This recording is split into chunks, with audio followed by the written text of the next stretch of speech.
നമസ്കാരം. സ്പോർട്സ് ഇൻഫോയിലേക്ക് സ്വാഗതം. Indian super ലീഗിന്റെ കഴിഞ്ഞ സീസണിൽ ബംഗളൂരു എഫ് ഫിനിഷ് ചെയ്തത് നോർത്ത് ഈസ്റ്റ് യുണൈറ്റഡ് എഫ് സിക്കും പുതുക്കക്കാരായ പഞ്ചാബ് എഫ് സിക്കും ഈസ്റ്റ് ബംഗാൾ എഫ് സിക്കും പിന്നാലെ 10ാം സ്ഥാനത്തായിരുന്നുവെങ്കിൽ ഇത്തവണ ആ പേരുദോഷം മാറ്റിയെടുക്കാനുള്ള പുറപ്പാടിൽ തന്നെയാണ്.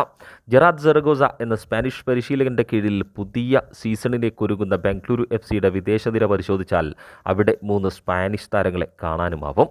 ഇന്ത്യൻ ഫുട്ബോളിലെ പരിചയസമ്പന്നനായ മുംബൈ സിറ്റി എഫ് സിയിൽ നിന്നും ബംഗളൂരു എഫ് സി ഇത്തവണ റാഞ്ചിയെടുത്ത ആൽബർട്ടോ നൊഗ്വേരയാണ് അതിൽ ഒരാളെങ്കിൽ എഡ്ഗർ മെൻഡേസ്, പെഡ്രോ കാപ്പോ എന്നിവരാണ് മറ്റു സ്പാനിഷ് താരങ്ങൾ. റയാൻ വില്യംസ്, അലക്സാണ്ടർ ജോവാനോവിച്ച് ഒസിഡുവോയെ നിലനിർത്തിയ ബംഗളൂരു എഫ് സി ആക്രമണത്തിന് മൂർച്ച കൂട്ടാൻ യോർഗെ പെരേര ഡിയാസ് എന്ന അർജന്റൈൻ സ്പെഷ്യലിനെ എത്തിച്ചത് മികച്ച നീക്കമായി തന്നെ കാണാനുമാവും.